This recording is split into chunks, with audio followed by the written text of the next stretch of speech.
Welcome to Real Wealth, Real Health, the show that empowers you with insights, information, and inspiration to achieve your version of financial wellness. Learn how to balance living a full life today with planning for the future. This podcast is brought to you by Alpha Investing, a real estate-centric private capital network that provides exclusive investment opportunities to its members. And now, here are your hosts, Ada Piederico and Daniel Coca.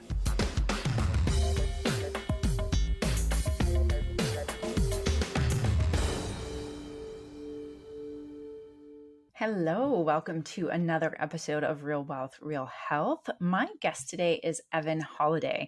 Evan is the founder and CEO of Holladay Ventures, a firm focused on creating and investing in workforce, affordable, and mixed income communities. Their mission is to create quality housing opportunities and empower their residents to realize their full potential. Affordable housing is a more pressing issue than ever across America, and more people are starting to get on board with the idea. In our episode, Evan shares how he approaches affordable housing and creating community-oriented spaces that allow residents to live and to thrive. In fact, he's coined the term attainable housing to help remove the stigma that's usually associated with affordable housing. We break down the two key examples that his company's worked on, artist housing and housing for people in recovery, and share some practical tips for financing, sustainable development, and creating a win-win-win for investors, partners, and community members. This is such a special episode, and I think it's a wonderful way to end the podcast for the year 2022 on an upbeat note.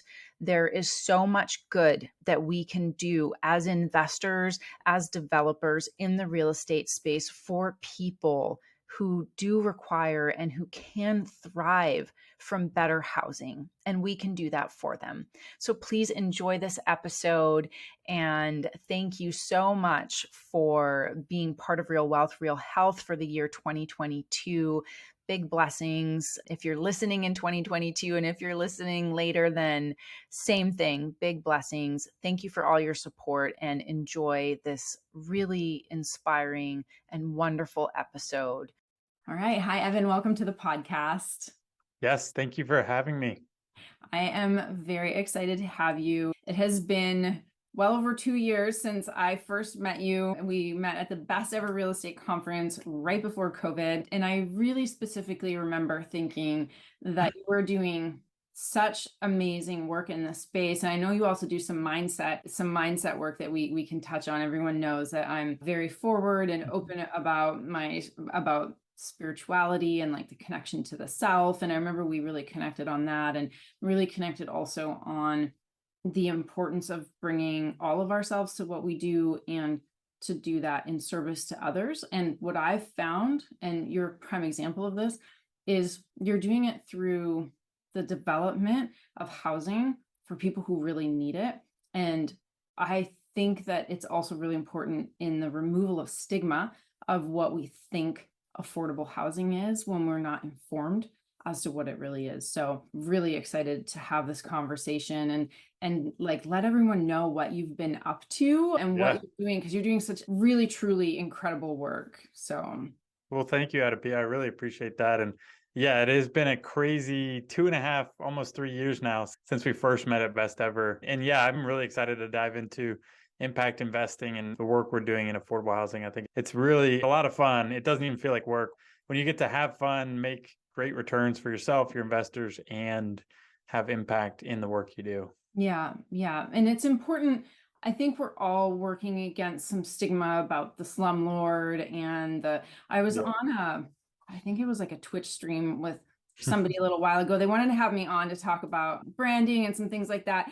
And we were talking about financial investing and things. And in the chat, somebody was saying, oh, what should I invest in? Because my 401k is maxed out, my this and that and the other thing is all maxed out. And somebody in the chat responded and said, become a slumlord. And it just hit me really hard. I thought, yeah, how do I mean, they were doing their own chat thing, but I was like, no, that's not right. There's such good people. Yeah, exactly.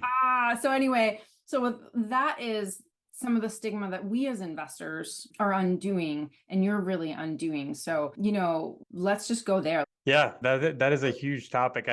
Honestly, I think that's something that unfortunately there were slumlords out there for many years, for many decades, and we've all had to kind of combat that stigma. But I think the really powerful thing about, I feel like today's world is becoming very competitive from the owner's perspective. And so that is really kind of that competitive nature of having to go after the same deals or the same land or development, and all these different factors are leading to a much better community and a much better product for the end user, the resident.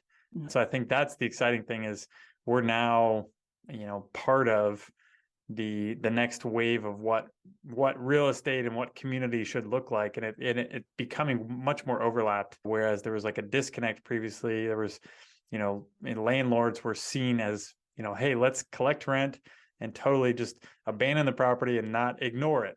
And now today it's like, really, you have to pay attention to your property. You have to pay attention to your residents. You have to also make placemaking and community, not just treat it as a building, but treat it as people, as individuals, as community. And how can you help the community? And that will also in turn help your bottom line. I just want to highlight real quick. There was, I believe his name's Daryl Carter, Avanath Capital. They have done a really unique model, which I'd love to try to replicate at some point, but they decided they do a lot of acquisition of workforce or affordable housing. And they wanted to figure out a way to give equity and give incentive towards homeownership for the residents that are in rental housing. And so they would say, hey, if you are on time, every month that you're on time, we'll set aside 5% of your rent paycheck, and will basically accumulate over time as you pay on time every month. And whenever you leave and go towards potential home ownership, that can go towards your down payment. And what they found is not only does that help give equity and incentive, and it gives a much better resident and a tenant that takes pride and ownership in where they're living, but also they had way less turnover. And so that 5% cost to their bottom line actually ended up paying back tenfold, because their turnover costs were so expensive that they just wiped out the majority of their turnover costs by doing that. So I think there's fun, creative ways where you can really like have a massive impact and a benefit to your residents and create a win-win for you and your investors. Wow, that's an incredible model. Wow, that's amazing. I like that, first of all, that people are finding those creative ways that really come from a place of wanting to help people, because we all know that the biggest problem, well, before all these interest rate hikes, the biggest problem blocking people from home ownership was the inability to save for a down payment. And now there's that plus interest. Right. And so that's in a way like that forced savings, which if we don't see it and it builds in the background, then yeah, we kind of wake up one day and say, oh, I actually have enough to do something meaningful. Well, what kind of programs are you running? Let's talk about some of the things that you've been working on. I know you have 2 recent projects, very different from one another. I would love to dive into those, because the model that you're bringing forward is also unique and has been making a massive impact in your communities. Yes, definitely. So I think really our mission, our ethos at our company, Holladay Ventures, is really centered on how can we make a dent in affordable housing, and how can we help our residents one day get out of affordable housing. And so how we do that is we focus from day one of working on projects. We put a lot of intention into our design and the buildings and the community from a physical standpoint and from a services standpoint, in creating that community support, that network, and helping our residents thrive beyond putting 4 walls and a roof over their head. And so we, from the design side, really like from day one, we say, we have brainstorming as an entire team. We have charrettes with our design team. And we say, hey, look, what kind of building are we going to create? What kind of layout? What kind of amenities? What kind of interiors? What kind of units? What type of resident what demographic are we specifically targeting here within this micro neighborhood? And then also globally, like we're working on one, for example, coming up that's specific for artists. We're targeting artist housing. That's in part of our pipeline, but I just want to highlight that because that's an underserved population within affordable housing. And so we had to think about every single amenity type and creating a community around and, creating creative amenity spaces so our artists could be able to do their art, and also create services around educating on how to run a business, because that is a big part of being an artist that a lot of artists sometimes never have an opportunity to learn. And so bringing in nonprofits, bringing in a local art university, and helping make all of that happen. And so, and another project just recently talked about, and one I'm really excited about, and we got to work on with Todd, is Shelby House in partnership with Samaritan Recovery Community. This has been a really just probably one of the most proud projects I've ever been, where we were able to partner with a nonprofit that was already doing really impactful work in substance abuse recovery services. They're helping individuals. 99% of their clients are coming out of homelessness. They're in an urban location in Nashville, but they realize, they're like, we have outdated facilities and we're over capacity. They had to turn down a lot of people, and they also had just dilapidated buildings. So they're trying to figure out, they're like, we have this great downtown location, but we don't know what to do with it, and we need a new building. And so we figured out a creative solution where we could say, hey, we can build you a brand new building, more than double your capacity. They're now going from 50 beds to 132 beds. And in the process, build 195 affordable housing units right next door as part of a master plan development.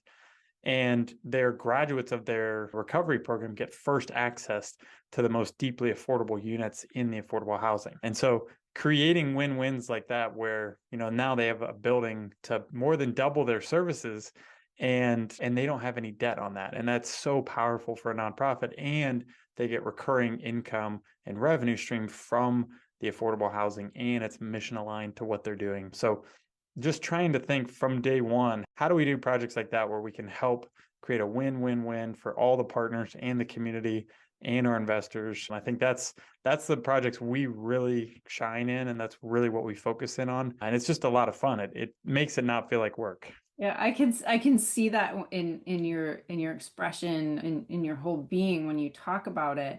And so I have a couple of questions, and like one of them is like, in a way, it's like, why hasn't this ever been done before?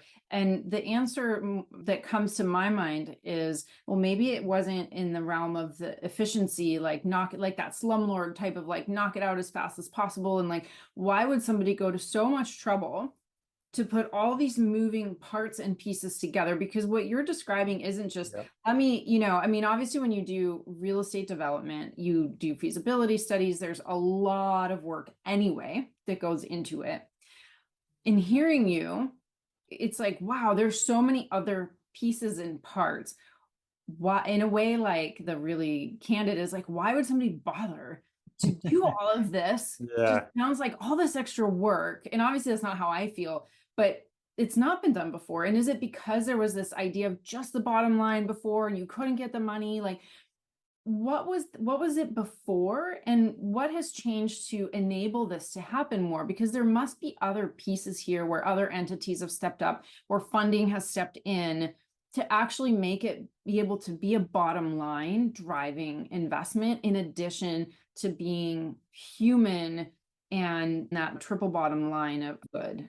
Yeah, that's a great question. I think one thing I would say is, I think there are other groups out there that are doing amazing work, very similar to what we're doing. But I will say, reality, I think a lot of the work similar to what we're doing, you will see in the nonprofit world, because they're so focused on the resident empowerment, the resident services, the resident support and network. But I think really to answer your question, I think what we're doing is not for the faint of heart because of that. Exactly what you hit on is like, I wouldn't suggest, if you are not passionate about affordable housing, do not get in this industry, because it is a whole lot of extra work. Yeah. But there are financial incentives built into this for investors, for developers, for those who want to get into affordable housing. And I think, going back to what we said earlier, like the best part about our work is we get to know that we're making a difference every day and we're making an impact. But it does take a lot of work. It takes a lot of energy, a lot of brain damage,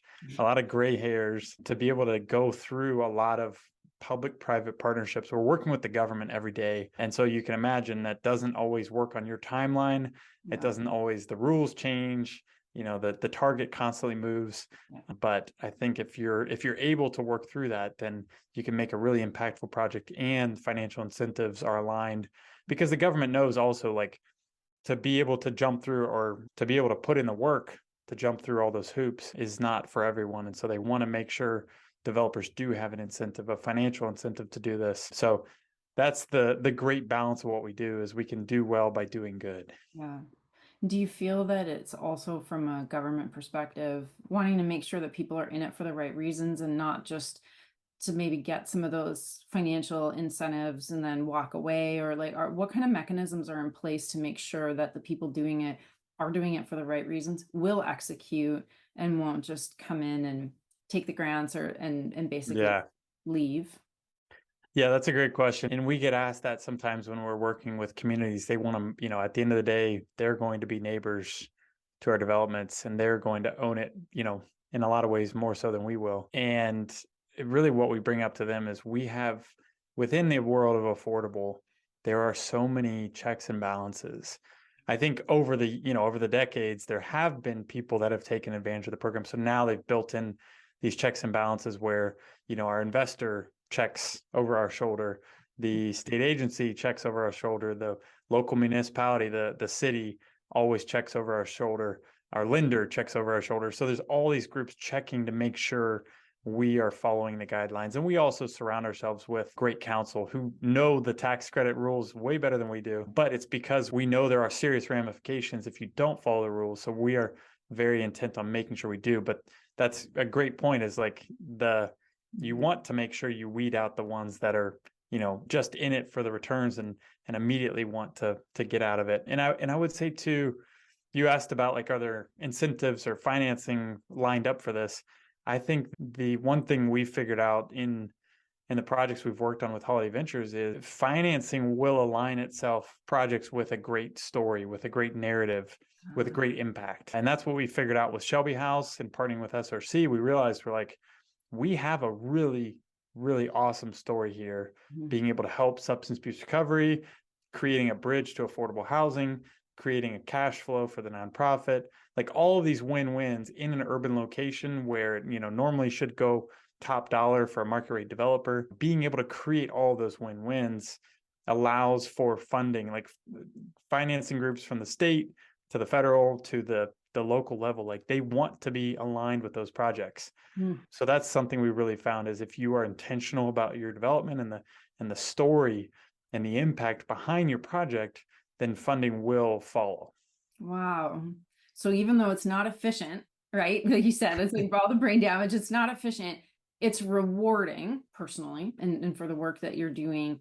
And people want to align to this kind of work, right? In a way, if you're doing the work, then the funding will say, I'm looking for the right person that's going to execute on this vision. And that is not a small thing to say, because sometimes maybe we think, well, there's no money out there to help people in need.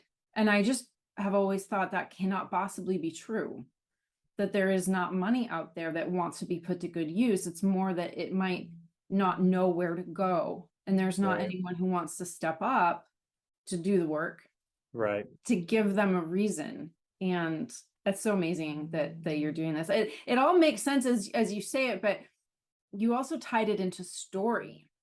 I would really like to pull on that string a little bit, because story and storytelling is, humans we're built on story, whether we know it or not. That, the hero's journey, for those of us who do any that personal work or love Star Wars and love, movies like that are built on this idea that we follow a journey and we follow a narrative, and we're actually wired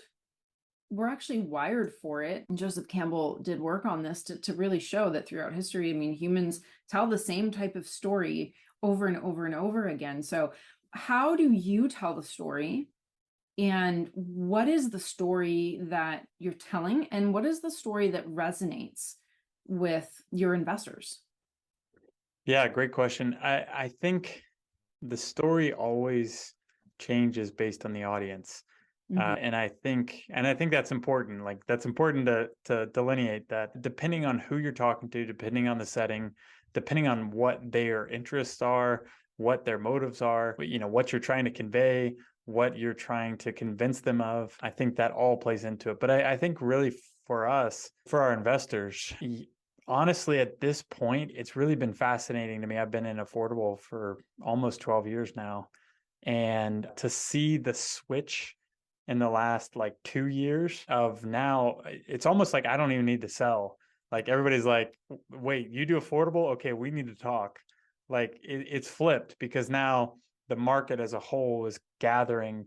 There's a consensus that everybody understands we need affordable and we need it now. And it's the right thing to do. And the market's not going to do it on its own. So we need to all collectively figure out how to make this happen. And so that's been the fun and exciting thing for me is my job used to have to be like, hey, look, we need this. It's, here's who it's supporting. Police, firemen, teachers, service level, entry level, administrative, like this is the backbone of our community. This is who we all depend on a day-to-day basis. And these are people already existing in your community. They're already your neighbors. They're just maybe living in under or in very poor conditions, or they're doubling up rooms, or, they're just living in very poor conditions, or also paying much more than they really should be on rent or mortgage.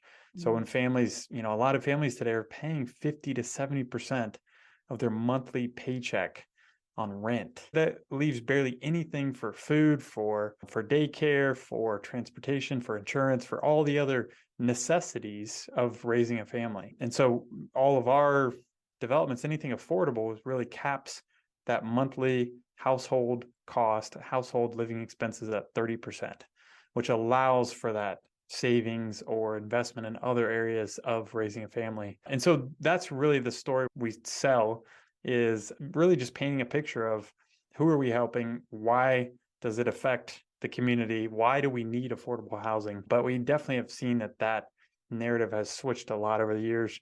And recently, this is definitely on a case-by-case basis, but I've seen some communities now say, like, communities that would have normally said, don't bring the ghetto to our backyard, like don't bring that, those criminals, very negative stigma, very like based on public housing from the 60s. Right. And now those same communities are saying, hey, I will support your affordable housing development in public. I will tell the newspapers how much I love it. And hey, by the way, can you put some more affordable housing here? Like, can you actually double down? Could you make it even more affordable on the rent level? It's just interesting. Like I've seen a few places where it literally is switched, where communities are so for it that they're willing to speak out in favor of it. I think it's because you said this idea of like the 1960s affordable, like quote unquote, the criminals and the drug addicts, and now it's actually the police officers and the nurses. Right. And I think for almost anyone who doesn't invest or doesn't know about it or isn't in this sector at all, that is not what we think about when we think about affordable. When I talk to people about affordable, most people immediately will say, well, like a voucher program for like inner city, and I'm saying, no, that's not actually it. I'm talking about affordable for like regular quality of life for most people. Right. So exactly. It matters more than we all realize when, there are headlines about raging inflation and what is going on. And then it's like, who can't afford to live? Well, regular people that, like it's not even like it's sometimes it's hard to even say, like it's everyone. It's actually everyone. And it's going to be everyone if we're not careful with rents and like development costs and all of this. Yeah, I think, and we've had many conversations with many different city leaders, community leaders, investors, and really, I think affordable housing works in some circles that understand it, that get it. But we're even trying to, in some cases, depending on the audience again, we will call it attainable housing because it's more palatable. It doesn't have the negative stigma, and it means the same thing, but it's an easier way to say it. It's saying, hey, look, we're just creating something that the working class families of this community can attainably afford to pay for.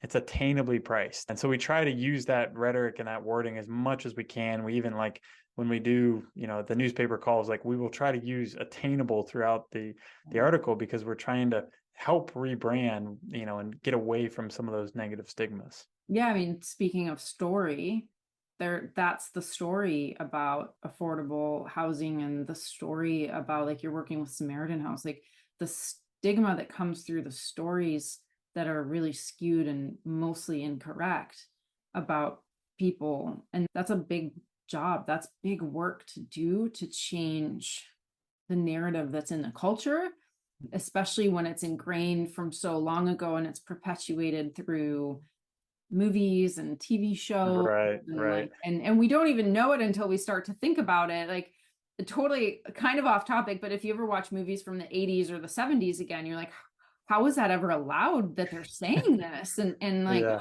it's so inappropriate. But we watched those in the 80s, clearly aging myself, I'm an 80s kid, and it was fine. It was normal. No big deal. It didn't seem like a big deal. And that's that awareness piece, right? Like, when thinking about the mindset and the work that we do to really improve and elevate over and above the conditioning, is to bring awareness to, like, what is that stigma? Where does it come from? Is it even valid and true? And then do something about it. And you're doing all of that in a really tangible way.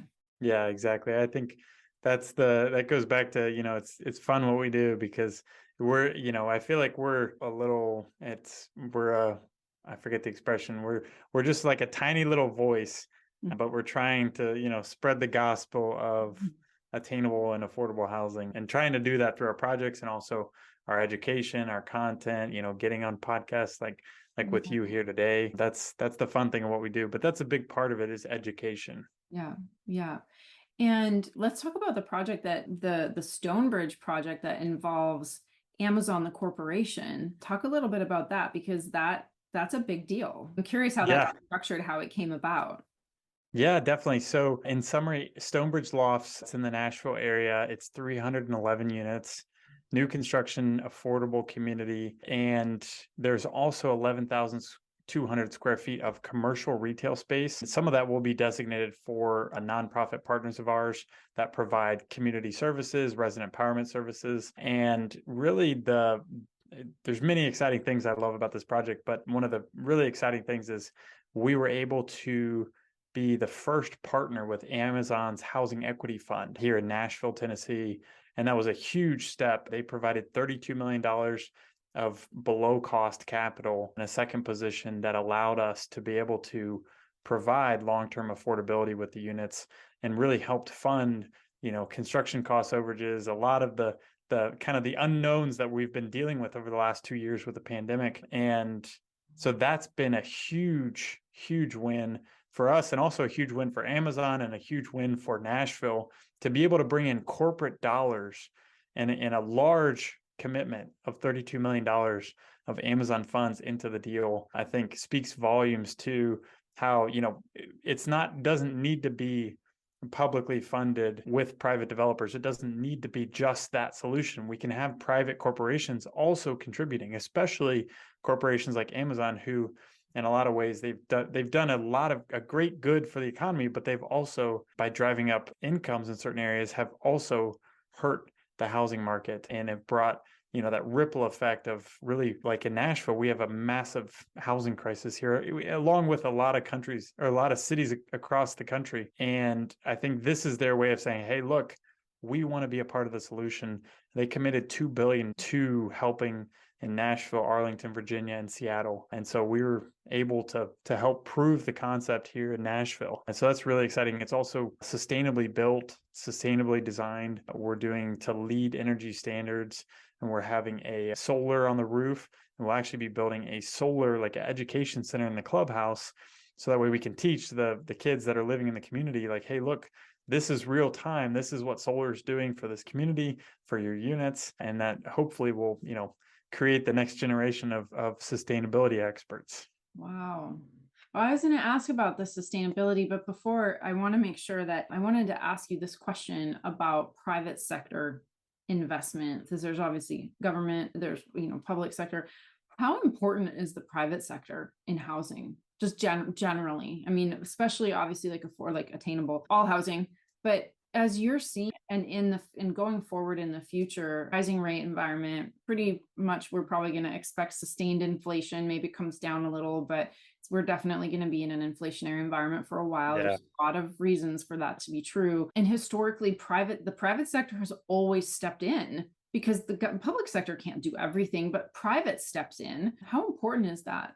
And yeah, I think, honestly, I think one of the biggest takeaways for me from that Amazon deal is we need to double down on this and say, hey, let's use this first project that we did with a private partnership as a prime example, and say, take this to other larger corporations that are bringing 5,000 to 10,000 jobs to cities. Like here in Nashville, there's Oracle just announced 8,500 new jobs, high paying tech jobs. And so we're saying, how can we leverage what Amazon did and get Oracle to compete too, and say, hey, how can Oracle help be a part of the solution? And I think also, I mean, you hit it dead on, is like, we're paying 6.5%, 7% interest right now for loans. How can we get other opportunities for lower cost of capital with private capital, with private corporations that are wanting to do something about it? I think that is going to be kind of the next wave. You've seen it a lot in Seattle and the Bay Area.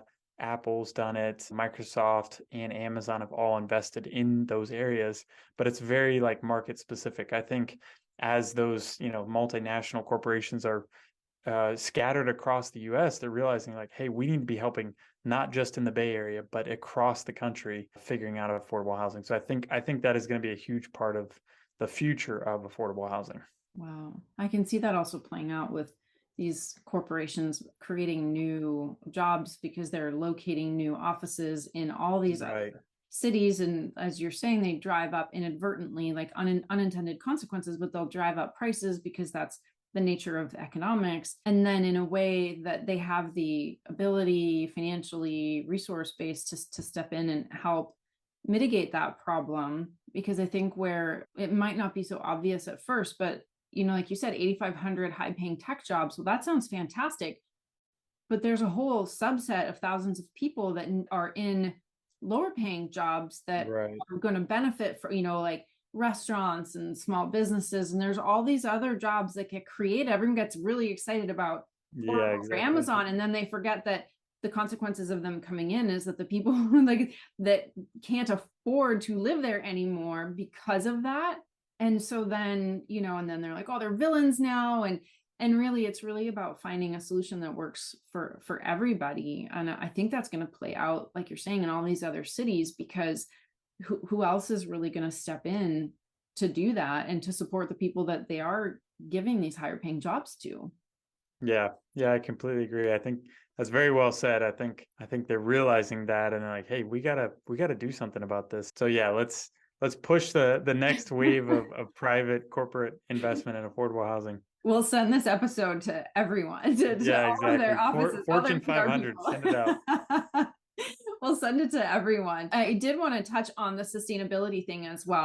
I was wondering, because you're in development, like where, Alpha, we do a lot of repositioning. So it's not so much, development, but in the development space, and you mentioned LEED standards, how important is it? And you're clearly putting a focus on it. Are you putting a focus on it more than you have to? Because there's the LEED standards and like maybe what's expected. And then there's going over and above to create sustainability in our lifestyle, so that it's not even a word we use anymore. Hopefully one day, it's just how we live. I'm curious to hear how you thought about that and integrated it.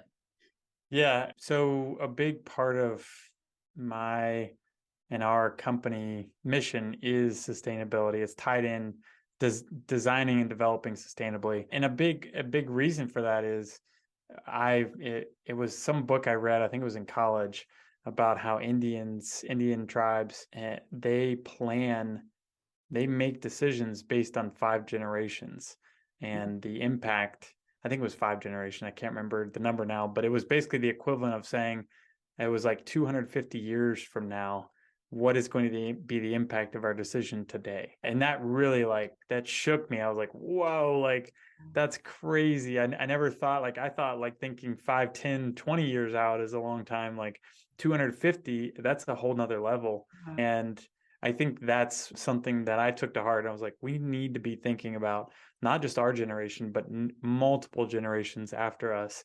And how are we taking care of our planet so that they can enjoy what we are enjoying today? And so that really set me on a course of figuring out, learning more about sustainability. And so really all of our developments, we go above and beyond what is required. And I think the fun thing about what we do is there are creative ways to also make sustainability financially beneficial to us and our investors. And so that's been the fun part, is we figure out, with affordable housing, you can, if you lower your residents' utility bills, they look at 30% of monthly paychecks should go to household living expenses. That is rent and utilities. So if we lower their utilities, they will still net pay 30%. It would just be more rent. So in essence, we can cover a lot of the costs, the initial upfront investment of sustainability. We can cover that with a higher monthly rent amount, but it still nets out to be the same 30% to our residents. So I think thinking creatively like that, and then also looking for incentives. And so the Inflation Reduction Act, the IRA that just passed a couple of months ago, that we're still trying to unfold what we can do within that, but they purposely put in a lot of incentives for sustainability, for geothermal, solar, wind, different energy, renewable energy generation, specifically around, I think they're calling them public good projects. So one of those would be affordable housing. And so they're basically saying you can earn upwards of 50 cents on the dollar in tax credits for every dollar you spend on sustainability for renewable energy purposes. So if we put in $1 million worth of solar panels on the rooftop of our buildings, we could day one cover half of that, $500,000 with tax credits. And so trying to unpack that, we're trying to see, well, how can we use that? How can we, use every bit of that and cover our entire roof with solar? Right, and so we're trying to figure out how to be creative, but also be financially smart for us and our investors to say, let's take full advantage of this program. They're clearly incentivizing this. They want developers to do this. So how can we be a pioneer in this? And really our goal is within the next 3 years, we want to be at a point where we are doing net zero development. You see Fortune 100, Fortune 50 companies committing to net zero by 2030. And we're trying to say, how, why not us too? Why can't we do that by 2032? Yeah. Wow.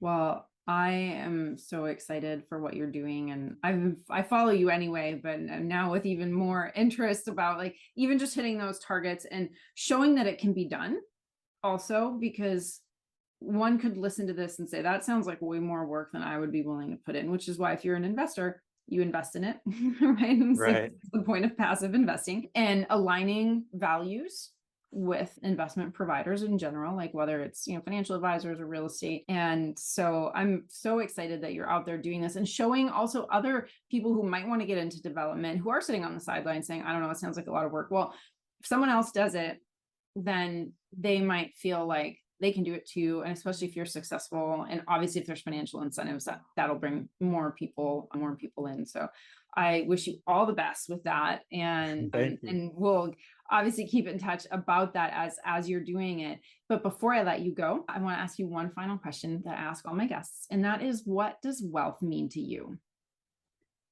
Wealth means a freedom from restrictions of being able to do and celebrate life with whoever I want and wherever we want and however we want. I think for me, that's the real definition of wealth. I love that. I love that. Well, thank you. Thank you for sharing that. Thank you for sharing everything that we talked about today. It's encouraging, it's heartening. And I know going into 2023 as, people listen and they think about their intentions and their goals. I hope that this serves as a really inspirational conversation to know that you're out there doing this. And, I would say for people who are looking for impact investments, that hopefully they reach out to you, and we'll include links in the show notes. But maybe last thing, maybe that's the best thing, is where can people reach you if they do want to get in touch? Yes, definitely. You can reach out to me at holladayventures.com. That's HOLLADAY.com. If you're interested in investing, there's a page for that as well. Okay, perfect. I know you're really active on LinkedIn, so everyone who follows me on LinkedIn knows that they'll find you there too. So again, thank you so much, Evan. This has been just phenomenal. Thank you. Yes, thank you for having me. Thanks for tuning in to Real Wealth, Real Health. We hope that you've enjoyed today's episode and found it both informative and insightful. We welcome all your questions and your feedback about today's episode, and especially we welcome your questions about specific topics that you would like us to cover. So shoot us an email at podcast@alphai.com. And if you have a moment, we really appreciate ratings and reviews, as it helps us grow our online community and our interactions with you. And we'll also be linking to a number of relevant articles on topics that we might have touched on during our conversations. Some of them are broad, some of them are technical, but we're always aiming to provide information that helps you better understand the mechanics of building this healthy financial foundation, especially if you're looking to do this with real estate.